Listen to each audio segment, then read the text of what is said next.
దేవునికి ప్రియమైన ఆశీర్వాదాలకు అదేవిధంగా ఆరాధనకు ఆసక్తితో వచ్చిన దేవునికి ప్రియమైన సంగతులందరికీ కూడా మన ప్రభువును మన రక్షకుడైన యేసుక్రీస్తు వారి పరిశుద్ధ నామములో వందనాలు తెలియజేస్తున్నానండి. అందరికీ వందనాలండి. చాలా సంతోషం, మా సంతోషం గాక. ప్రియమైన దేవుని సంగమ లూకాసు వార్త 10వ అధ్యాయం కదండి. 10వ అధ్యాయాన్ని మనం ఆల్రెడీ ఇప్పుడు చదువుకున్నాం. 10వ అధ్యాయంలో చాలా సంగతులు ఉన్నాయి.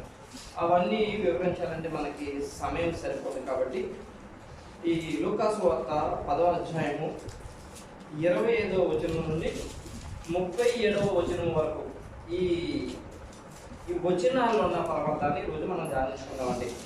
లూకాసు వార్త 10వ అధ్యాయము 25వ వచనం నుండి 37వ వచనం వరకు ఈ యొక్క వచనాల్లో ఉన్న పరమార్థాన్ని మనం ధ్యానించుకున్నాం. ఆల్రెడీ సోదరి ప్రార్థన చేస్తున్నారు. నేను కూడా ప్రార్థన చేస్తాను. బహుబలంగా దేవుడు ఆత్మ చేతను వాక్యం చెప్పడానికి వీలు కలుగుతుంది. మహాగణుడు, మహోన్నతుడు, సర్వశక్తివంతుడైన ప్రభువా, మీ ఘనమైన పరిశుద్ధమైన నామానికి స్తోత్రమైన బట్టి వారు క్షణంలో మాయమైపోయి జీవితంలో ప్రభావ అయినను మీ ప్రేమ చేత, కృప చేత, కెందుకం చేత మమ్మల్ని ప్రభావ దేవ సజీవులుగా వచ్చి సజీవుడైన దేవుడు మైపోస్తారని మీరు బయట తండ్రి దేశంలో ప్రభావ ప్రజలను ఆయన మమ్మల్ని తల్లి ప్రేమించి ప్రభావ మేమందరం కూడా పరలోకం ఉందని మీ ఇష్టాన్ని తెలుసుకోవడానికి అయినా ఇష్టానుసారంగా ఏ విధంగా జీవించాలో అయినా మీరు మానవులు చూసిన ధర్మశాస్త్ర గ్రంథంలోకి మాటలు ప్రభావ ఈ విధంగా ప్రతి బుధవారం ధ్యానించగలైనా మీరు అవసరం లోక గారు ప్రభావ 10వ అధ్యాయంలో పొందుపరిచిన మాటలు ప్రభావ మీరు రాయించగా ఆ మాటలు తండ్రి ధ్యానిస్తుండగానైనా సర్వాధికారి ప్రభావ నిలబడ్డానని తండ్రి ఒట్టువని మట్టివని ప్రభావ కేవలం ప్రభావ దేవ మీరు మీ ఆత్మచేత నింపుతేనే కానీ మీ మాటలు చెప్పలేను ప్రభావ. కాబట్టి పూర్వకాలం నందు తండ్రి 2000 సంవత్సరాల క్రితం ప్రభావ ఆయా కాలంలో జరిగిన విషయాలు ప్రభావ ఈ అంత్యకాలం కడల కాలంలో మేము ధ్యానిస్తుండగా ఆనాడు ఉన్న పరమార్థాన్ని నాడు చెప్పడానికి మీ ఆత్మచేత నన్ను ఆలోచించడానికి గౌరవంగా చేసుకుని మీ బిడ్డలకు ఫలవంతమైన వర్తమానం దయచేయమని మీరు నడిపించమని మీ ప్రియకుమారుడు యేసుక్రీస్తు నామములో ప్రార్థన చేస్తున్నాను పరమ తండ్రి. ప్రభువుకు ప్రియమైన సంగమ లూకాసు వార్త 10వ అధ్యాయము 25 నుండి 37 వరకు చదువుతారా? ఇదిగో ఒకప్పుడు ధర్మశాస్త్రోపదేశకుడు లేచి బోధకుడా నిత్య జీవనకు వారసుడగుటకు నేనేమి చేయవలని ఆయనను శోధించుచు అడిగాను. అందుకైన ధర్మశాస్త్రం అందేమి రాయబడి ఉన్నది నీవేమి చదువుచున్నావని అతను అడుగగా అతడు నీ దేవుడైన ప్రభువును నీ పూర్ణ హృదయంతోను పూర్ణ మనసుతోను నీ పూర్ణ శక్తితోను నీ పూర్ణ వివేకముతోను ప్రేమింపవలననియు నిన్ను వలె నీ పొరుగువాడిని ప్రేమించవలననియు రాయబడి ఉన్నదని చెప్పాను. అందుకైన నీవు సరిగా ఉత్తరం ఇచ్చితివి. అలాగు చేయము అప్పుడు జీవించదమని అతనితో చెప్పాను. అయితే తాను నీతిమంతుడైనట్టు కనపరచుకోవడం గౌరి అతడు అవును గాని నా పొరుగు వాడెవడని యేసు నన్ను అడిగాను. అందుకు యేసు ఇట్లనెను ఒక మనుషుడు యెరూషలేము నుండి యెరికో పట్టణముకు దిగి వెళ్ళుచు దొంగల చేతిలో చిక్కెను. వారు అతని బట్టలు దోచుకొని అతను కొట్టి కొరప్రాణంతో విడిచిపోయేది. అప్పుడు ఒక యజమానుడు యాజకుడు ఆ త్రోవను వెళ్ళుట తటస్థించెను. అతడు అతనిని చూచి ప్రక్కగా పోయాను. అలాగుననే లేవీయుడు ఒకడు ఆ చోటికి వచ్చి చూచి పక్కగా పోయాను. అయితే ఒక సమరయుడు ప్రయాణమైపోవచ్చు అతడు పడి ఉన్న చోటికి వచ్చి అతనిని చూచి అతని మీద జాలిపడి దగ్గరికి పోయి నూనెయు ద్రాక్షరసమును పోసి అతని గాయములను కట్టి తన వాహనం మీద ఎక్కించి ఒక పూటకూల వాని ఇంటికి తీసుకుని పోయి అతను పరామర్శించాడు. మరునాడు అతడు 2 దేనారములు తీసి ఆ పూటకూల వానికి ఇచ్చి ఇతని పరామర్శించుము, నీవు ఇంకేమైనా ఖర్చు చేసిన ఎడల నేను మరలా వచ్చినప్పుడు అది నీకు తీర్చదనని అతనితో చెప్పిపోయాను. కాగా దొంగల చేతిలో చిక్కిన వానికి ఈ ముగ్గురులో ఎవరు పొరుగువాడాయనని నీకు తోచుచున్నదని అని యేసు అడుగగా అతడు అతని మీద జాలిపడిన వాడే అని అందుకు యేసు నీవు వెళ్ళి అలాగూ చేయమని అతనితో చెప్పాను. చేయమని అతనితో చెప్పాను. దేవుని నామమున మహిమ కలుగును గాక. ప్రభువుకు ప్రియమైన సంగమా, లూకా గారు ఈ లూకా సువార్త డాక్టర్ లూకా గారు రాశారని మాకు తెలుసు కదండి.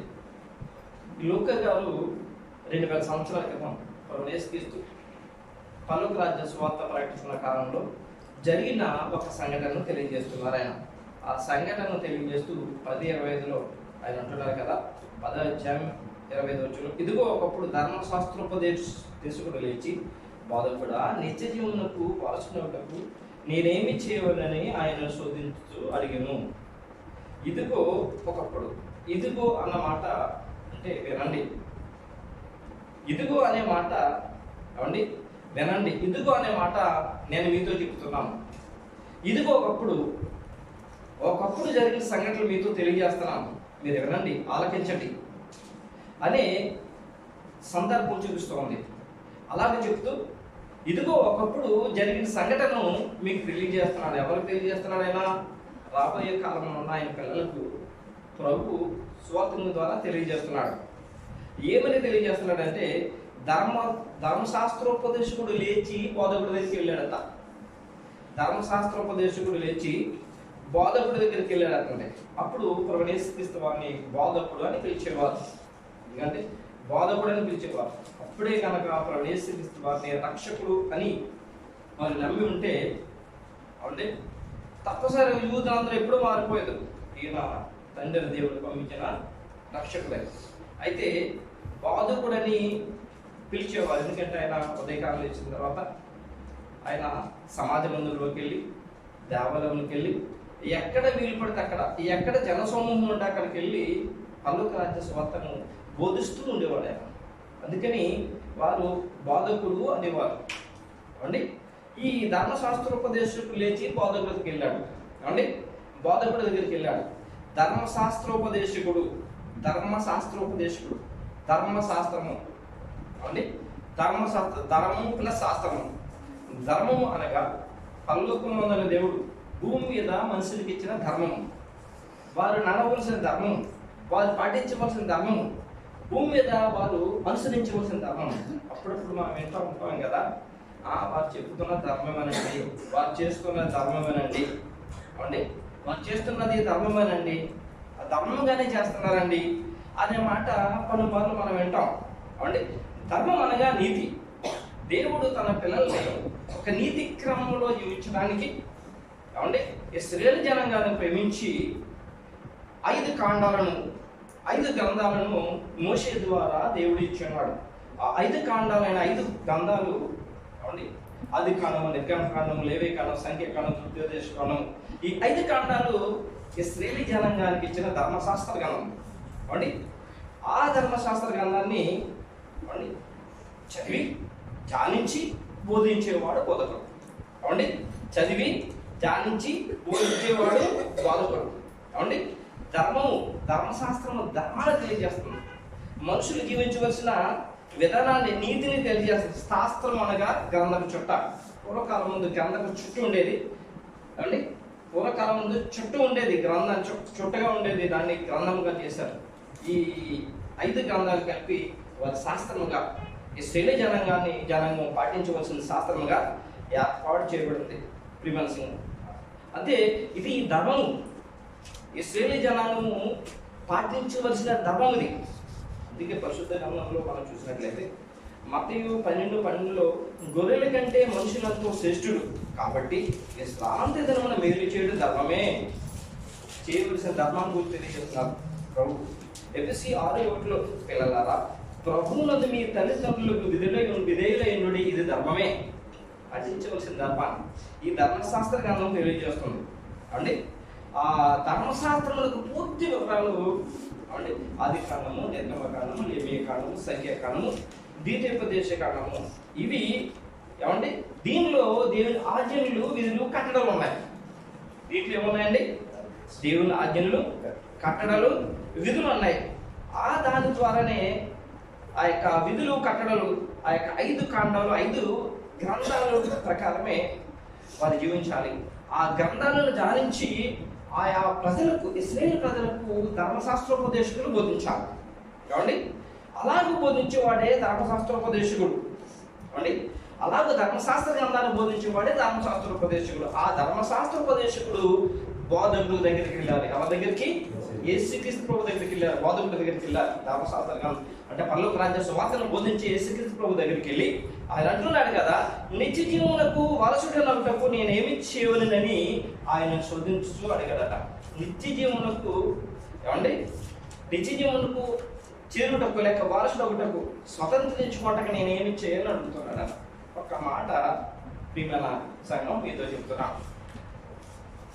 మనం బైబిల్ అంతా చదివితేనే నిత్య జీవంకి వెళ్ళడానికి ఏం చేయాలో మనకు తెలుసు అంటారు, తెలీదా? తెలుసు. ధర్మశాస్త్రోపదేశకుడికి ఏమంటే నిత్య జీవానికి వెళ్ళడానికి ఏం చేయాలో తెలియదు అంటారా? తప్పనిసరిగా తెలిసి ఉండాలి. అవునా కదండి? తప్పనిసరిగా తెలిసి ఉండాలి అండి. అతనికి తెలిసి ఉండి కూడా ఎందుకు అడుగుతున్నాడట? అతను ప్రభుని శోధించు అవండి. శోధించడం అంటే నీకు అంత తెలుసు అవండి, నాకు తెలిసినంతగా నీకు తెలుసా? లేకపోతే అందరిలాగా ఈయన సామాన్యమైన వాడా, లేక ఈయన దగ్గర అంత సామర్థ్యం ఉంది? ఈయన నాకు ధర్మశాస్త్ర గ్రంథంలో ఉన్నంత పట్టు ఈయన ఉందా? శోధించడం అదేనండి, పరిశీలించడం, పరీక్ష చేయడం ఏమండి, లేక ఎదిరించడం అనేది కూడా వస్తుంది. నాకంటే గొప్పవాడా అనే ఉద్దేశం. శోధించడం అంటే అదే ప్రియమైన సంగమం అంటే. అలాగూ ఆయనను తక్కువ అంచనా వేసి ఈయన శోధించడం మొదలుపెట్టాడు. ఏమండి?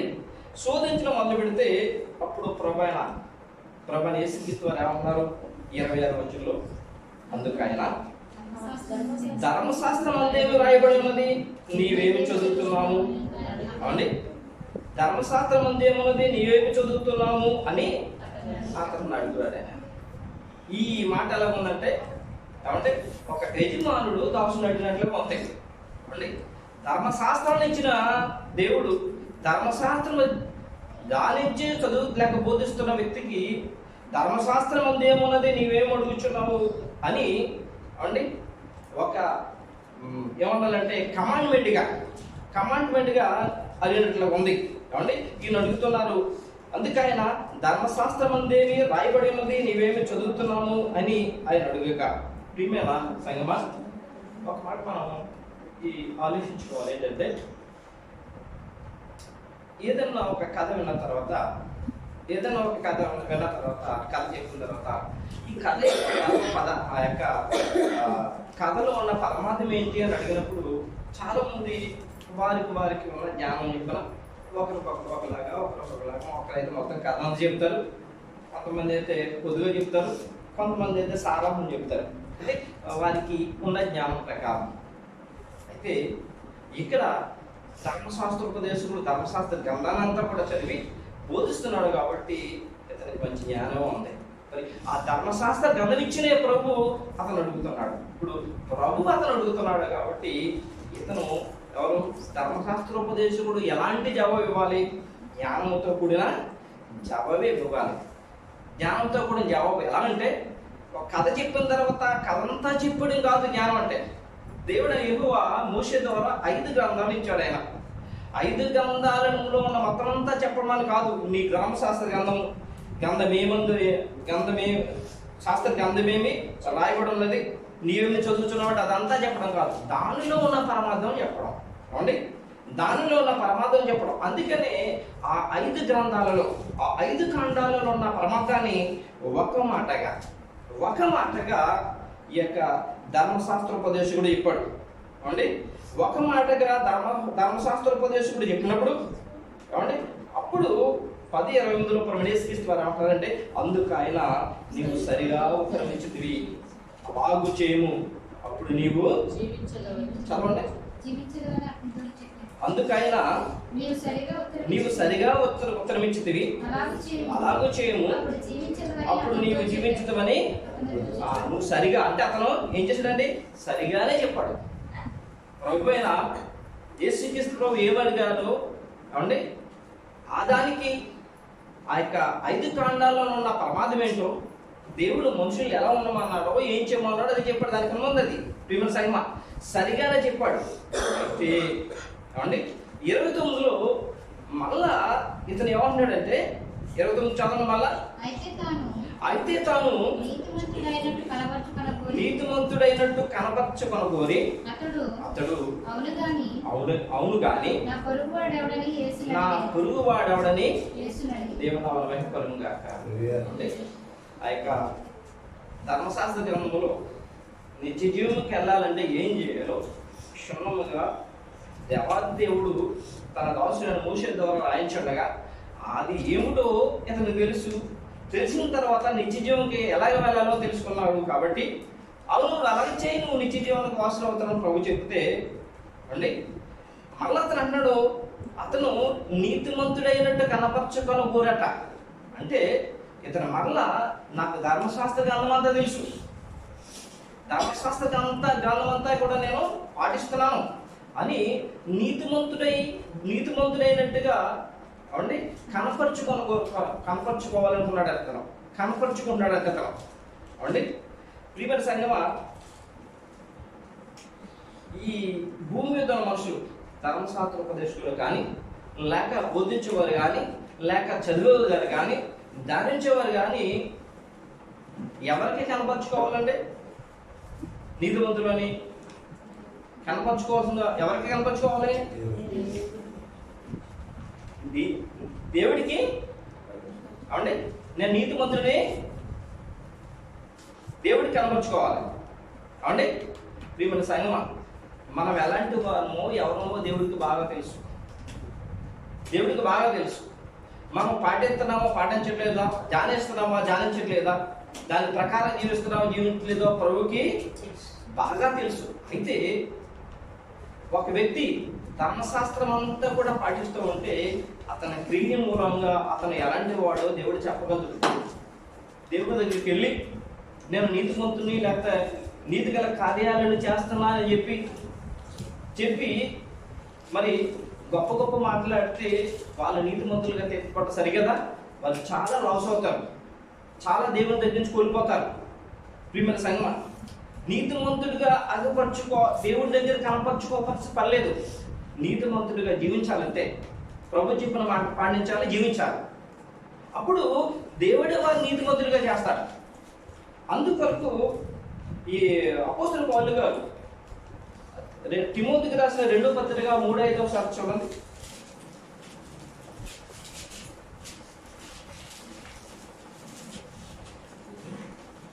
3:5 పైకి భక్తి గలవారి వలె ఉండి దాని శక్తిని ఆశ్రయించిన వారనే ఉందురు. ఎవరు పైకి భక్తి గలవారే ఉండి దాని శక్తిని అంటే దేవుడి సన్నిధికి వెళ్ళి, లేకపోతే పరిశుద్ధంగా ధ్యానించి, లేక పరిశుద్ధంగా బోధించి, లేకపోతే యాజకత్వం చేసి, ప్రియమైన సంగమా అలాగూ చేసేవారు లోకంలో చాలా మంది, ఎక్కువ మంది ఎలా ఉన్నారంటే ఏమండి భక్తి గలవారులా, మేము భక్తి గలవారు లేక మేము నీతిమంతులు అని ఏమండి వాళ్ళు చూపించుకోవడానికి కష్టపడుతున్నారట. కానీ శక్తి గల దేవుని యొక్క అంటే సర్వశక్తి గల దేవుని యొక్క శక్తిని వారు ఆశ్రయించలేని వారు ఉన్నారట. ప్రియమైన సంగమం లోకంలో చాలా మంది అలాగే నీతిమంతులుగా మేము మా యొక్క పొరుగు వారికి మేము కనపరుచుకోవాలనే ఉద్దేశంతో ఉన్నారు. ప్రియమైన సంగమం దానికి ప్రభు అయిన యేసుక్రీస్తు వారు ఏమండి ఆయన సువార్త ప్రకటిస్తున్న కాలంలో ఆయన ఏమన్నారంటే, ఆయన మనుష్య కుమారుడు వచ్చినప్పుడు ఆయన భూమి మీద విశ్వాసం కనుగొనునా, ఆయన రెండవ రాకడ వచ్చినప్పటికీ భూమి మీద విశ్వాసం కనుగొనునా అంటే నీతిమంతులు అంటే నీతిగా జీవించాలని ఉండటం మంచిదే. ఆ నీతి నా పొరుగువారు చూడాలని, నా పొరుగువారు నన్ను మెచ్చుకోవాలని, నా పొరుగువారికి నేను గొప్పవాడిగా నీతిమంతుగా ఉండాలని కనపరచుకోవడమే సరైనది కాదు ప్రియమైన సంగమా. అయితే ప్రభు వచ్చినప్పటికీ వారు అలాగే ఉంటారట. అందుకే అంటున్నారు లోకసువార్త 18:8 అంటే మూడవ లైన్లో రాయబడి ఉంది. అయినను మనుష్య కుమారుడు వచ్చినప్పుడు ఆయన భూమి మీద విశ్వాసము కనుగొనునా అనే మాట. అందుకు ప్రభువైన యేసుక్రీస్తు వారు సంవత్సరాల కాలంలో ఉదాహరణగా ఒక మాట చెప్పారు. ఏమిటా మాట అంటే, తామే నీతిమంతులమని తమ్ముని నమ్ముకొని ఇతరులను తృణీకరించు ఏమండి కొందరితో ఈ ఉపమానం చెప్పాడంటే ఆయన మత్తయి సువార్త రాయబడదు చూడండి. లోకసువార్త 18:9 రాయబడి ఉంది. తామే నీతిమంతులమని తమ్ముని నమ్ముకొని ఇతరులను తృణీకరించి వారితో ఈ ఉపమానం చెప్పాడంటే ఆయన 90 నీతిమంతులు అంటే మాకన్నీ తెలుసు, మాకు తెలిసినట్టు ఎవరికి తెలీదు కాబట్టి మేము నీతిమంతులము అని చూపించుకుని ఇతరులని తృణీకరించడం, తక్కువగా చూడటం, వారి గురించి ప్రభువైన యేసుక్రీస్తు ఒక ఉపమానం చెప్పారు. 18:10-14 రాయబడి ఉంది చూడండి. ప్రార్థన చేయటకై ఇద్దరు మనుషులు దేవాలయంలోకి వెళ్ళి వారిలో ఒకడు పరిసయ్యుడు ఒకడు సుంకరి. పరిసయ్యుడు నిలబడి, దేవా నేను చోరులను అన్యాయస్తులను వ్యభిచారులనైనా ఇతర మనుషుల వలెనైనను ఈ సుంకరి వలెనైనను ఉన్నందుకు నీకు కృతజ్ఞతాస్తుతులు చెల్లించుచున్నాను. వారములకు 2 మార్లు ఉపవాసం చేయొచ్చు. నా సంపాదన అంతట్లో 10వ వంతు చెల్లించుచున్నానని తనలో తాను ప్రార్థించుచుండెను. అయితే సుంకరి దూరంగా నిల్చుండి ఆకాశం పనులెత్తుడికైనను ధైర్యం చాలక రొమ్ము కొట్టుకొనుచు, దేవా పాపునైనా నన్ను కరుణించమని పలికెను. అతనికంటే ఇతడు నీతిమంతుడిగా తీర్చబడి తన ఇంటికి వెళ్ళినని దేవుడికి స్తోత్రం కలుగుగాక. మీరే చెప్తున్నాను. ఇద్దరు వ్యక్తుల్ని దేవాలయంలో ప్రార్థన చేస్తున్న ఇద్దరు వ్యక్తుల్ని ప్రార్థన చేసి దేవాలయంలోకి ఇద్దరు మనుషులు వెళ్ళారు. చాలా సార్లు మనం చదివింది ఇది. దాంట్లో ఒకతను అంటే పరిసయ్యుడు, ఒకతను సుంకరి. పరిసయ్యుడికి ధర్మశాస్త్రం అంతా తెలుసు అంటే యూదుల పరిసయ్యుడికి ధర్మశాస్త్రం అంతా తెలుసు. అంతేకాకుండా ఇతను ఏమన్నాడంటే, ఈ పరిసయ్యుడు దేవుని యొక్క సన్నిధిలో నిలబడి, అయ్యా నేను చోరుల్ని దొంగతనం చేసేవాడిని కాదు, అన్యాయం చేసేవాడిని కాదు, వ్యభిచారం చేసేవాడిని కాదు, ఇతరుల మనిషి వల్లే కూడా నేను ఉండలేదు. ఇదిగో ఇక్కడ నిలబడి ప్రార్థన చేస్తున్నాడు కదా సుంగరి, అతను పాపి ఏమండి, అలా కూడా నేను ఉండలేదు ప్రభా అని చెప్పి కృతజ్ఞతాస్తుతులు చెల్లిస్తూ అతను ఏమన్నాడంట, వారానికి 2 మార్లు ఉపవాసం ఉన్నాడట. అవసరం 2 సార్లు ఉన్నాడు. వారానికి 2 మార్లు ఉపవాసం చేయొచ్చు. నా సంపాదన అంతట్లో 10వ వంతు చెల్లించున్నానని తనకు తాను అనుకుంటున్నాడంట. ప్రియమైన సంఘం, వారానికి 2 మార్లు ఉపవాసం చేస్తున్నాడంట. కావండి ప్రియమైన సంఘమా, ఉపవాసం ఎవరి కోసం చేస్తున్నారండి? దేవుని కోసమా అంటే మన కోసమే. ఏమండి దశమ భాగం ఎందుకు ఇవ్వాలండి? ఉపవాసం చేయడం వల్ల మన ఆత్మను బలపరచుకోవడానికి, దేవుడితో సహవాసం కలిగి జీవించడానికి. ఆత్మ బలపడితేనే దేవుని యొక్క పనులు చేయగలుగుతాం. శరీరం బలపరచుకుంటే నిద్రపోతాం అంటే లోకంలో తిరుగుతాం. ఆత్మను బలపరచుకోవడానికి, శరీరాన్ని నలగొట్టుకోవడానికి ఏం కావాలి? ఉపవాసం కావాలి. మనం దేవుని యొక్క చిత్తాన్ని నెరవేర్చడానికి ఏం కావాలి? ఉపవాసం చేస్తాం. దేవుడితో చెప్తున్నాడు, ప్రభా నేను 2 సార్లు ఉపవాసం చేస్తున్నానని చెప్పి. ఎవరికి కనపరుచుకున్నాడు ఈయన? దేవుడికి కనపరుచుకున్నాడు అంటారా? అంతేకాకుండా దశమ భాగం ఇస్తున్నాడట. మనకి గ్రంథంలో దశమ భాగం ఇస్తే ఆకాశ భాగం లిపి పట్టాల విస్తారంగా నీకు దేవుని కుమ్మరిస్తానన్నాడు. ఛాలెంజ్ చేస్తున్నాడు ప్రభు. దశమ భాగం వచ్చి నీకు దగ్గర 1000 రూపాయలు ఇస్తే 100 రూపాయలు తీసి పక్కన ఇచ్చే దేవునికి ఇచ్చేయాలి అంతే, నువ్వు దాన్ని జోలించుకోకూడదు. అప్పుడు దేవుడు ఛాలెంజ్ చేస్తున్నాడు, ఆకాశ భాగంలో అక్కడ లిపి నీకు ఏమి లోటు ఉండదు. నీకు 500 జీతం అయినా సరే 10,000 జీతం ఉన్నవాడితో కంటే ఇంకా ఎక్కువ నేను మిగతా దేవుని అమ్మమై కలుగాక. ఎవరి కోసం ఈయన ఎత్తున్నాడు? ఆయన కోసం ఎత్తున్నాడు. ఇవన్నీ ప్రభువుకి చెప్తున్నాడు. అంటే ఎందుకు చెప్తున్నాడు అంటే నీతిమంతులుగా కనపరచుకోరు. ప్రభువుకి తెలియదు అంటారా? ప్రభు తెలిసే తెలియదండి, తెలుసు. తెలుసు కదా. అందుకే ఆయన శంకరైతే ఆకాశం వైపు కానీ దేవుని వైపు కానీ చూసి ఏమండి తండ్రి ప్రభు అని చెప్పడానికి కూడా అతనికి యోగ్యత లేక రొమ్ము కట్టుకుంటూ గుండెలు బాదుకుంటూ నేను పాపను ప్రభువా బహుశా నన్ను నాటకాన్ని పడవేస్తాయేమో, నాయనా నీ పాపం నా మీదకి వస్తుందేమో అని అతను దూరంగా నిల్చుని పాపనైనా నన్ను కరుణించి మరి ప్రార్థన చేస్తుంటే దేవుడికి ఏ ప్రార్థన ఇష్టమైందండి? ఏ ప్రార్థన ఇష్టమైంది? సుంకరి ప్రార్థన ఇష్టమైంది. తనకు తాను తగ్గించుకున్నవాడు, ప్రభా నేను యోగ్యత లేని వాడిని అన్నవాడు ప్రార్థన ఇష్టమైంది. అతను నీతిమంతుడిగా తీర్చాడు. నీతిమంతుడైన దేవుడు దేవునామం మహిమకలుగా. ఈతను నీతిమంతుడై ఉన్నట్టు నీతిమంతుడిగా కనపరచుకోతున్నాడు ప్రభు దగ్గర అని చెప్పి అతడు అవును కానీ అవును ప్రభా ధర్మశాస్త్రజ్ఞానంలో లెక్క దేవుడని యెహోవా ఇచ్చిన ఆజ్ఞలన్నీ పాటించినట్లయితే మేము నీ జీవనానికి వెళ్తాం ప్రభా, అయితే నా పరుగు వాడేవాడు ప్రభా అని అడుగుతున్నాను. అంతే కదా. లైన్ మొత్తం సార్ చదవని 29. అయితే తాను నీతిమంతుడైనట్టు కనపరచుకొని కోరి అతడు అవును గాని నా పొరుగు వాడు ఎవడని యేసుని అడిగాను. నా పొరుగు వాడు ఎవడని యేసుని అడిగారంట ప్రియమైన సంగమా. ఏమండి ఈ ధర్మశాస్త్ర క్రమము ఎవరైతే ధ్యానిస్తారో అందులోకి ధర్మశాస్త్ర ఉపదేశకుడికి తప్పనిసరిగా దేవుని యొక్క ప్రధానమైన ఆజ్ఞ బాగా తెలుసు. ఆ ఆజ్ఞ తెలిసిన తర్వాత అవండి పొరుగువాడు ఎవడో అంతకంటే ఎక్కువ తెలియదు. అలాంటిది మళ్ళా ప్రభుని అడుగుతున్నాడు, నా పొరుగువాడు ఎవడని యేసుని అడిగాడట. ధర్మశాస్త్ర గ్రంథంలో ఏం రాయబడడం చూద్దామండి. ద్వితీయోపదేశ కాండం 6:4 లోకల్లో రాయబడిన విషయాలు ఆ యొక్క 5 కాండాల్లో దేవుడు రాయించిన మాటలు ఇవి. ద్వితీయోపదేశ కాండం 6:4 5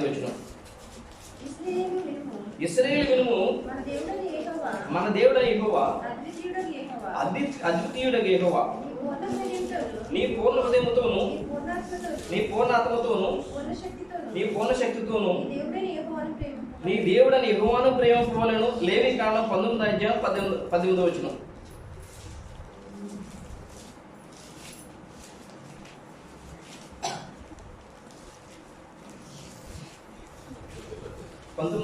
లేవి కాండం. కీడునకు ప్రతికీడు చేయకూడదు, కీడునకు ప్రతికీడు చేయకూడదు, నీ ప్రజల మీద కోపం ఉంచుకొనక నిన్ను వలె నీ పొరుగువాడిని ప్రేమింపవలెను. నేను యెహోవాను దేవునామమున మహిమకలుగాక. అపోస్తలుడు పౌలు అంటే వీటన్నిటిని కలిపి ఒకటిగా ఒక మాట చెప్పారు. నీ దేవుడని యెహోవా నీ పూర్ణంతో పూర్ణ శక్తితో పూర్ణ బలంతో ప్రేమించాలి, నిన్ను వల్ల నీ పొరుగువారిని ప్రేమించాలి. 2 ఏళ్ల కింద పౌలు గారు దీన్ని తీసుకుని యేసుక్రీస్తు కూడా అదే చెప్పారు. ప్రియమైన సంగమా, ఓ ఇశ్రాయేలు విను, మన దేవుడైన యెహోవా అద్వితీయుడైన యెహోవా. నేనే దేవుణ్ణి. అద్వితీయుడంటే నేనే దేవుణ్ణి. అద్వితీయుడంటే ఆయన తప్ప ఒక దేవుడు లేడు, ఆయనే సాటి. అంత అద్వితీయుడైన దేవుణ్ణి ఏం చేయాలంటే నీ పూర్ణ హృదయంతో నీ పూర్ణ ఆత్మతో నీ పూర్ణ శక్తితో ప్రేమించాలట. మనసు నిండా ఇప్పుడు పాట పాడుకున్నాం, మనసు నిండా వేసే, హృదయం నిండా వేసే, గుండె నిండా వేసే, హృదయం నిండా ప్రభుని, హృదయం నిండా దేవుణ్ణి పెట్టుకుని అవండి ఆయన ఆరాధించాలట. ఒక ప్రభు పని ఏదో ఎప్పుడైనా చేసినప్పుడు మన శక్తిని అంతటే పొడగొట్టి చేయాలట. చేద్దామా అన్నమా పర్లేదులే అనే విధంగా కాదు, శక్తిని అంతా కూడుకుని ఆ పనిని కంప్లీట్ చేయాలట. అప్పుడు ప్రభుని ప్రేమిస్తున్నట్టు. అలాగూ ప్రేమించాలి. ఎప్పుడైతే ప్రభువును ఒకరు ప్రేమిస్తారో తప్పనిసరిగా తన పొరుగు అని ప్రేమించగలుగుతారు. దేవుడికి స్తోత్రం కలుగుతారు. అంతేకాకుండా లేవి కాండంలో ప్రభువు మళ్ళీ చెప్పాడంటే ఆయన కీడులకు ప్రతి కీడు చేయకూడదు. దేవుని పిల్లలకి చెప్తున్న మాట. ఎవరన్నా కనుక నీ కీడు చేస్తే ప్రతి కీడు ఇంటి పరిస్థితుల్లో చేయకూడదు. కాబట్టి అప్పుడు యేసుక్రీస్తు ఏమన్నారు, ఎవరన్నా కీడు చేస్తే వారికి మేలు చేయి, వారి నెత్తి మీద కుంపడి దిక్కులు కుంపడి వేస్తావు నువ్వని. అంటే అతను బాధపడతాడు, అయ్యో ఇంత మంచి వ్యక్తికి నేను ఏమండి ఇంత మంచి వ్యక్తికి నేను కీడు చేస్తున్నానా, అతను నేను మేలు చేస్తున్నాడు అని అతను అనుకుని ఏడుస్తాడు, ప్రచారపడతాడు. అవకాశం ఉండని ప్రభు యేసుక్రీస్తు చెప్పారు. ఈ రోజు ఈ లేవి కాండంలో చెప్పిన ప్రభువే నూతన నిబంధన కాలంలో చెప్పారు ఆయన, దేవుని నామం మహిమకరంగా. కీడుకి ప్రతిజ్ఞ చేయకూడదు, అవకాశం ఇవ్వాలి దేవుని పిల్లలు. ప్రియమైన సంగమా, ఆ కీడు చేయకూడదు. నీ ప్రజల మీద కోపం ఉంచుకొనక, నీ ప్రజలు అంటే ఎవరు? దేవుని ప్రజలు. కోపం ఉంచుకోకూడదు, కీడు చేయకూడదు. అంతేకాకుండా ఏం చేయాలి? నిన్ను వలె నీ పొరుగు వారిని ప్రేమింపవలెను. నిన్ను వలె నువ్వు ఎలాగో నీ యొక్క శరీరాన్ని నీకు కావాల్సినంతగా ప్రేమించుకుంటావో అలాగే నీ పొరుగువాన్ని ప్రేమించాలి. నీకు ఏది ఇష్టమైతే నువ్వు అది తింటావో అదే నీ పొరుగుని పెట్టాలి. నీకు ఏదైతే ఇష్టంగా నువ్వు ధరిస్తావో అదే నీ పొరుగువానికి నువ్వు ఇవ్వగలగాలి. పొరుగువాన్ని ప్రేమించడం అంటే తనకులా తన పొరుగువాన్ని ప్రేమించాలి. నేను యెహోవాని. వేరొక చెడ ఏమైనా రాయబడిందంటే, మీరు పరదేశులుగా ఐగుప్తులో ఉన్నారు కదా, ఐగుప్తులో మీరు పరదేశులుగా ఉన్నారు కాబట్టి మీరు పరదేశులు ప్రేమించడం కూడా దేవుడు యెహోవా చెప్పారు. అయితే ఇన్ని తెలిసిన ఈ ధర్మశాస్త్ర ఉపదేశకుడు, ఈ 5 ఖండంలో ఉన్నాయి ఈ విషయాలు. కాబట్టి ఇన్ని తెలిసిన ధర్మశాస్త్ర ఉపదేశకుడు ఏమి తెలియదట అతనికి? తన పొరుగువాడు ఎవడో తెలియదట, తన పొరుగువాడిని ప్రేమించడో తెలియదట. ధర్మశాస్త్ర గ్రంథమైన ఈ 66 పుస్తకాలు చదువులో ఎవరికైనా ఏం తెలియదండి? పొరుగువాడిని ప్రేమించడం తెలియాలి, నిత్య జీవానికి ఎలాగే వెళ్ళాలో తప్పనిసరిగా తీయాలి. ఈయనకి ఏమి తెలియదంటే పొరుగువాడిని ప్రేమించడం తెలియదు కాబట్టి నా పొరుగువాడు ఎవడు అండి, నా పొరుగువాడు ఎవడు అని ప్రభువుని అడిగినప్పుడు అప్పుడు ప్రభు కథ చెప్తున్నారు అండి.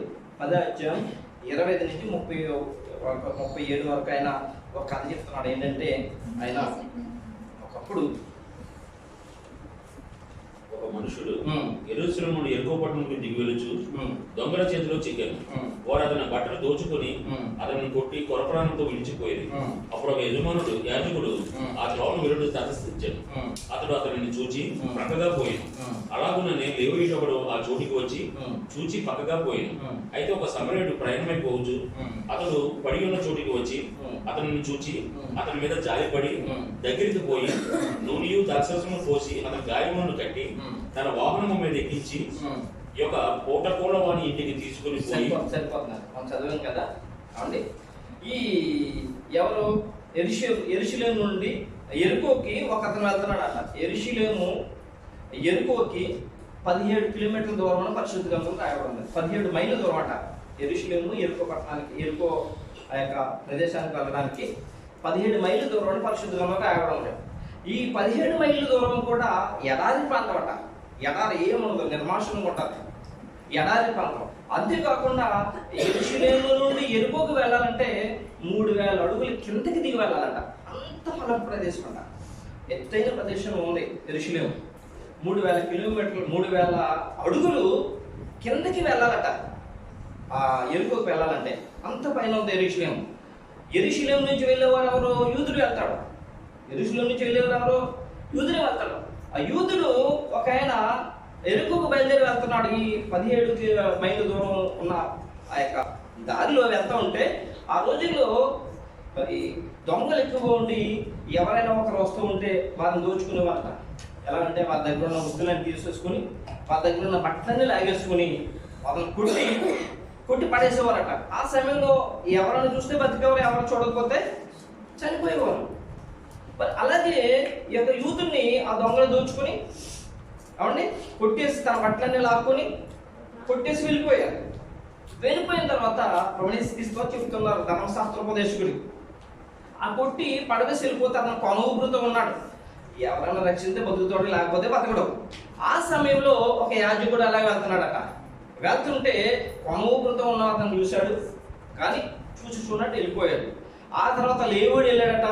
లేవుడు కూడా కొనూపురుతో ఉన్నవాడు చూశాడు, చూడట్టు వెళ్ళిపోయాడు. ఆ తర్వాత సమరయుడు చూసి ఏమండి అతను చూడనట్టు వెళ్ళిపోలేదండి. ప్రియమైన సంగమా, అతను చూడనట్టు వెళ్ళిపోలేదు. కానీ అతను ఏం చేస్తున్నాడంటే అండి, అతను చూసి 10 నెలలు చూడండి, అతను చూసి అతని మీద జాలిపడి దగ్గరికి పోయి నూనె ద్రాక్షరసం పోసి అతని గాయములు బట్టి అతని వాహనం మీద ఎక్కించి పూటకోలేవాని ఇంటికి తీసుకుపోయాడు. దేవుడికి స్తోత్రం కాబట్టి యాజకుడు ఎవరు? దేవుని సందులో యాజకత్వం చేసేవాడు. ప్రజలకి దేవునికి మధ్య ఏమండి దేవుని యొక్క దీవులు, దేవుని యొక్క ఆశీర్వాదాలు ఇచ్చేవాడు యాజకుడు. అవునండి, దేవునితో సత్సంబంధం కలిగి, దేవునితో సత్యత్వం కలిగి ఉన్న యాజకుడు చూసి చూడనట్టు పోయాడు. ఎవరిని చూసి చూడనట్టు పోయాడు? యూదున్నే, వారి పొరుగు వాడినే, అతని సహోదరుని చూసి చూడనట్టు పోయాడు. లేవీలందరూ కూడా దేవుని యొక్క పరిచారకులను రావడం ఉంది. ఇశ్రాయేలు యొక్క ఆలయం నిమిత్తం ఆ పనికి ఏర్పాటు చేయబడినవారు, లేకపోతే ఆజ్ఞలు పండించేవారు కానీ, దేవుని యొక్క గ్రంథాలు వారు బోధించేవారు కానీ, దేవుని యొక్క స్వాస్థ్యమని పాత గ్రంథంలో లేవీల గురించి రాయబడి ఉంది. ఆ లేవీడు కూడా ఏం చేశాడు? చూసి చూడనట్టు పోయాడు. కనుక దేవుడి గురించి తెలుసు, దేవుడు ఎలా ఉండమన్నాలో కూడా చెప్పి మనసులో కూడా తెలుసు. అన్నీ తెలిసిన వారు ఏం చేశారంట? చూసి చూడనట్టు పోయారు. మరి వీళ్ళు ఏం చేస్తున్నారు? దేవుడిని ప్రేమిస్తున్నారంటారా? దేవుడిని ప్రేమించట్లేదు లేదు. అయితే ఆ దారినే సమరు ఎక్కడో వెళ్తున్నాడు. సమరుడు అంటే ఎవడు? దేవుడు అంటే తెలీదు, ఆజ్ఞలు అంటే తెలీదు, కట్టడం అంటే తెలీదు, విధులు అంటే తెలీదు. ఇతను అన్యుడు. ఇతను ఆధారణ ఉంటే అతను వెళ్తూ ఉంటే అక్కడ కనువుపురుతో దొంగల చేత దోచుకొనబడి దెబ్బలు తిని కనువుపురుతో గాయాలు రక్తం కారుతూ కనువుపురుతో ఉన్న అతను చూసి వెంటనే వెళ్ళి తన దగ్గర ఉన్న ద్రాక్షరసం నూనెతో అతని గాయాలు కట్టి, ఏమండి, అతను తన యొక్క వాహనం మీద ఎక్కించుకున్న పూటకున్న వాళ్ళ దగ్గరికి తీసుకెళ్ళి పరామర్శించాడట. ఒక రోజు తర్వాత మళ్ళీ వచ్చి పరామర్శించేది 2 దీనాలు ఇచ్చాడట. దీనాలు అంటే 2000 సంవత్సరాల క్రితం దీనాలు చాలా విలువైనవే. ఏమండి, చాలా విలువైన 50,000 అవుతాయేమో ఆ దీనాలు. అంత సొమ్ము అతనికి ఇచ్చాడు.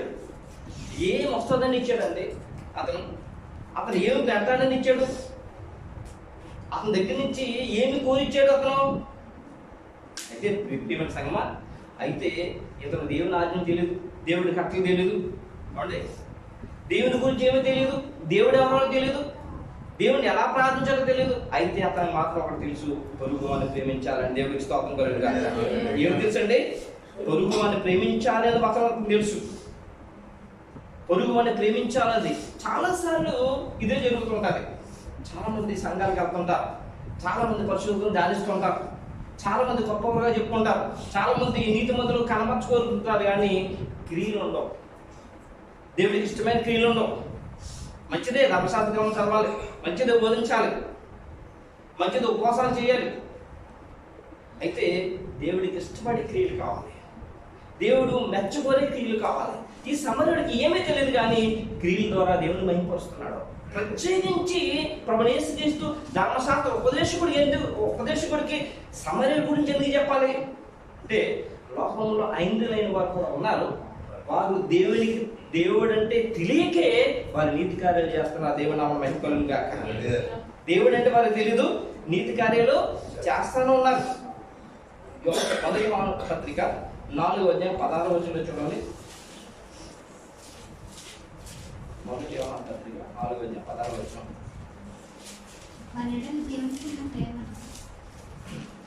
దేవుడు ప్రేమ స్వరూపై ఉన్నాడు. ప్రేమ యందు నిలిచిండువాడు దేవుని యందు నిలిచున్నాడు. దేవుడు ప్రేమ స్వరూపై ఉన్నాడు. ప్రేమ యందు నిలిచిండువాడు దేవుని యందు నిలిచున్నాడు. దేవుడు ప్రేమ స్వరూపై ఉన్నాడు అంటే మనం ప్రార్థన చేసి మనం ఆరాధించే దేవుడు ఎలా ఉన్నాడు? ప్రేమ స్వరూపుడు, ప్రేమించేవాడు. ఏమండి, ప్రేమ యందు ఎవరైతే తన పొరుగు వాడిని ప్రేమిస్తారో వారి యందు దేవుని నుంచి ఉన్నాడు. దేవుని నామం మహిమ కలుగును గాక. అతను యూదుడని కానీ, క్రైస్తవుడని కానీ, లేకపోతే లేవుడని కానీ, వేరొకటని కాదు.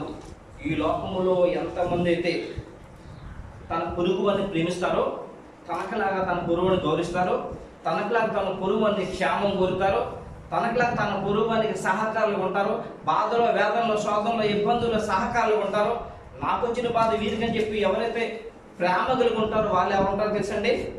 ప్రేమ దేవుడు ఉంటాడట. దేవుని వాళ్ళు నిల్చున్నారట. ప్రియమైన సంగమం, దీనికి ఈ ఈ సమరయుడు తెలియకే అతను ఏం చేశాడు? అతను తెలియదు దేవుడు అంటే ఎవరు, మంచి పనులు అంటే ఏమో కూడా తెలియదు. కానీ అతను ఏముంది? ప్రేమ ఉంది. తన పొరుగు వారికి ఎప్పుడు కూడా సహాయం చేయలేనే ఆలోచన అతను ఉంది. అక్కడే కాదు, ఎవరిలో అయితే దేవుని ప్రేమ ఉంటుందో ప్రియమైన సంగమం, వారు ఎక్కడున్నా కూడా వారి యొక్క ప్రేమను చూపిస్తూనే ఉంటారు. దేవుని నామమున మహిమ కలుగును గాక. అపోస్తలుల కార్యంలో శతాధిపతి అయిన కొర్నేలియు ఒక ఆయన ఉన్నాడు, నాకు అందరికి తెలిసి 10వ అధ్యాయంలో. అతను యూదుడు కాదు, అతను రోమీయుడు, శతాధిపతి, కొంతమంది సైనికునికి అధిపతి. అతను ఆ రోజుల్లో శతాధిపతికి ధనవంతులుగా ఉండేవారు, ఇంకా రోమ ప్రభుత్వంలో. అతనికి చాలా ఆస్తులు ఉన్నాయి, కానీ అంత ఆస్తి ఉన్నా కూడా, రోమీయుడు అయిన కూడా అతను దాన ధర్మాలు విపరీతంగా చేస్తూ ఉండేవాడు. ప్రతి ఒక్కరు కూడా జనం అంటే ప్రేమ, జనం అంటే అతని ప్రేమ, మనుషులంటే ప్రేమ, తన పొరుగువారు అంటే ప్రేమ, ఎప్పుడు దాన ధర్మాలు చేస్తానే ఉండేవాడట. ప్రియమైన సంగమా, అలాగూ దాన ధర్మాలు చేస్తూ ఉంటే మధ్యాహ్నం 3 గంటల సమయంలో అతను దేవునికి ప్రార్థన చేసుకుంటుంటే సాక్షాత్తు దేవుడు ఒక దయాదూతను పంపించి ఆయన అన్నాడట, అపోస్తలుల 13లో, పగలించుకుంచి 3 గంటల వేళ దేవుని దూత అతని ఎదుగు వచ్చి కొర్నేలియు అని పిలుచుట దర్శనమందు బహు తేటగా కనబడెను. అతడు దేవుని వైపు తేరి చూచి భయపడి, ప్రభువా ఏమని అడిగాను. అందుకు దూత, నీ ప్రార్థనలను, నీ ధర్మ కార్యములను దేవుని సన్నిధికి జ్ఞాపకార్థముగా చేరినవి. దేవుని నామమున గాక. దేవుని అంటే తెలియదు, దేవుడు ఆజ్ఞ అంటే తెలియదు, కట్టలను తెలియదు. ఈ ధర్మశాస్త్రోపదేశకుడిలాగా ఆయనకి ధర్మశాస్త్ర గ్రంథం కూడా తెలియదు. ఈయన తన క్రియల ద్వారా ఏం చేస్తున్నాడో అనేక మందికి సహకారులు ఉండడం చూసి సాక్షాత్తు దేవాది దేవుడే తన దూతను పంపించి, నువ్వు చేస్తున్న ధర్మ కార్యాలు నా సన్నిధికి వచ్చినాయ్యా అని చెప్పి అతను ఏ విధంగా రక్షింపడాలో ఆ దారి మార్గం చూపించడానికి అక్కడే యుద్ధంలో ఉన్న పేతుర్ని ఆ కొర్నేలియుడికి పంపిస్తే, కొర్నేలియు చెప్పిన, ఎందుకయ్యా నన్ను మీ ఇంటికి రమ్మన్నావు అంటే ఆ దర్శనం చెప్పాడు ఆ కొర్నేలియు పేతురికి. అప్పుడు పేతురు గారు ఏమంటారంటే, నిజముగా దేవుడు ఏమంటే పక్షపాతి కాదని నేను తెలుసుకున్నాను అంటాడు. చూడండి 10:34 దేవుడు పక్షపాతి కాడని నిజముగా గ్రహించి ఉన్నాను అని చెప్పి, ప్రతి జనములను ఆయనకు భయపడి నీతిగా నడుచుకున్న వారిని ఆయన ప్రతి జనములో క్రైస్తవులు యూదులే కాదు, ముస్లింలైనా, హైందువులైనా, బౌద్ధులైనా, జైనులైనా, వేరేవారైనా, ప్రతి జనములో ఎవరైతే పరలోకం పొందిన దేవునికి లోబడి ఆయనకు భయపడి నీతిగా యథార్థంగా నడుచుకుంటూ తన పొరుగు వారికి సహాయం చేస్తారో ప్రియమైన సంగమా, అలాంటి ప్రతి ఒక్కరిని కూడా ఆయన అంగీకరిస్తాడట. వారి కొరకు రక్షణ భాగాన్ని ఏర్పాటు చేస్తాడు. ఆ దేవుని నామమున మహిమకలుగును గాక.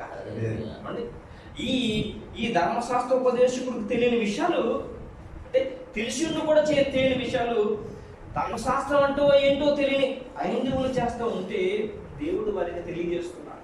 ప్రియమైన సంగమా, దేవుడు వారికి తెలియజేస్తున్నాడు. మరి ధర్మశాస్త్రోపదేశకుడు మరి దేవుని ప్రేమిస్తున్నాడు అంటారా? దేవుని ప్రేమించలేదు. రాయబడి చూడండి, యోహాను సువార్త 1 యోహాను పత్రిక 4:8 దేవుడు ప్రేమ లేనివాడు ఆయనను ఎరగడు అని రాయబడింది. దేవుడు ప్రేమస్వరూపి, ప్రేమ లేనివాడు ఆయనను ఎరగడు. దేవుడు అంటే ఏంటో తెలియదు, చదవ మట్టుకే. ఆ శక్తిని వారు గ్రహించలేరు, ధ్యానించిన మట్టుకే. ఆ శక్తిని పరిశుద్ధ గ్రంథంలో, ధర్మశాస్త్ర గ్రంథంలో సర్వశక్తిమంతుడైన దేవుని యొక్క శక్తిని వారు గ్రహించలేరు. వారి వేదాంత రంగంలో ఉండదు. ఈ ధర్మశాస్త్రోపదేశకుడు ధర్మశాస్త్ర గ్రంథాన్ని ధ్యానించి బోధిస్తున్న అతనికి ఏమి తెలియదట? పొరుగువాడు ఎవడో తెలియదు, ప్రేమించడం ఏంటో తెలియదు. బహుశా లోకంలో చాలా మంది ధర్మశాస్త్ర గ్రంథం నేను ధ్యానిస్తున్నాను, బోధిస్తున్నాను కదా, ఇది నా కొరకు కాదు, వినువలకు అనుకుంటారేమో. సూటిగా ప్రభు చెప్తున్నాడు, దేవుడు ప్రేమ స్వరూపి, ప్రేమ లేనివాడు దేవునిని ఎరగడు. దేవుని ప్రేమించేవాడు తన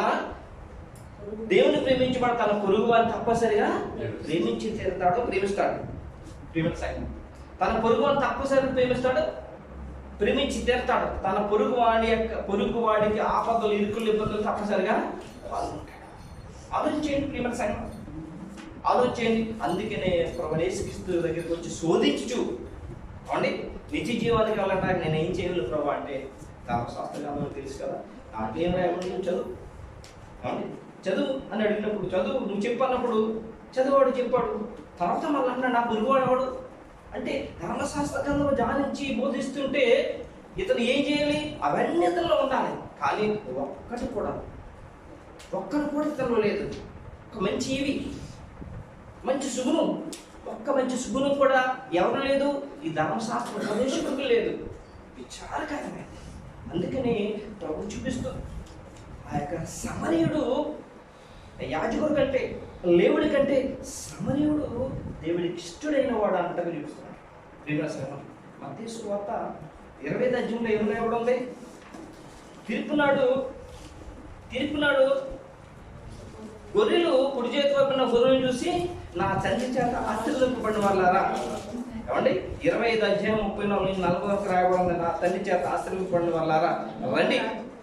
ఏమండి చూడండి 34. రాజు తన కుడి వైపున ఉన్నవారిని చూచి నా తండ్రి చేత ఆశీర్వదింపబడిన వాళ్ళారా రండి. లోకం పుట్టినది మొదలుకొని మీ కొరకు సిద్ధపరచబడిన రాజ్యం స్వతంత్రించుకోండి. నేను ఆకలి కొట్టిని, మీరు నాకు భోజనం పెట్టింది, దప్పికుంటిని, నాకు దాహం ఇచ్చింది, పరదేశనే ఉంటిని, నన్ను చేర్చుకుంటుంది, దిగంబరనే ఉంటిని, నాకు బట్టలు ఇచ్చింది, రోగినే ఉంటిని, నన్ను చూడవచ్చుద్రి, చెరసాలలో ఉంటిని, నా యొద్దకు వచ్చిద్రని చెప్పుము. అందుకు నీతిమంతులు ప్రభా, ఎప్పుడు నీవు ఆకలి కొని చూచి నీకు ఆహారం ఇచ్చదుమే, నీవు దప్పుకొని ఉన్నట్టు చూచి ఎప్పుడు దాహం ఇచ్చదుమే, ఎప్పుడు పరదేశమైన నుండి చూచి నేను చేర్చుకుంటుమే, దిగంబరపై నుండి చూచి బట్టలు ఇచ్చదుమే, ఎప్పుడు రోగమైనటైనను చెరసాలలో నుండిటైనను చూచి నీ యొద్దకు వచ్చిదమని ఆయన అడిగాను. అందుకు రాజు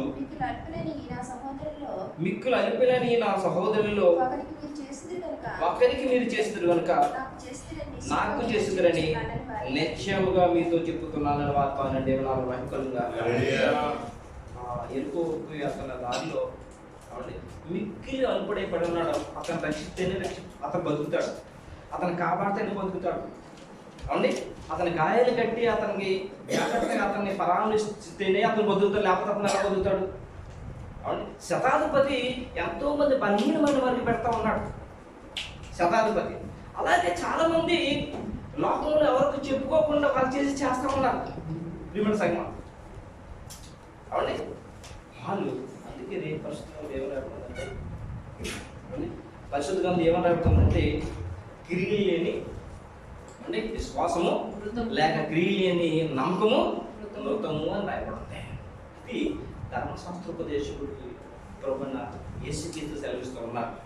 ఆయనకే కాదు పరిశుద్ధ గ్రంథం 66 పుస్తకాలు ఎవరైతే ధ్యానిస్తున్నారో వారందరితోటి శివుడిగా దేవుడు మాట్లాడుతున్నాడు. నేను భూమికి చేస్తున్నాను పిల్లల.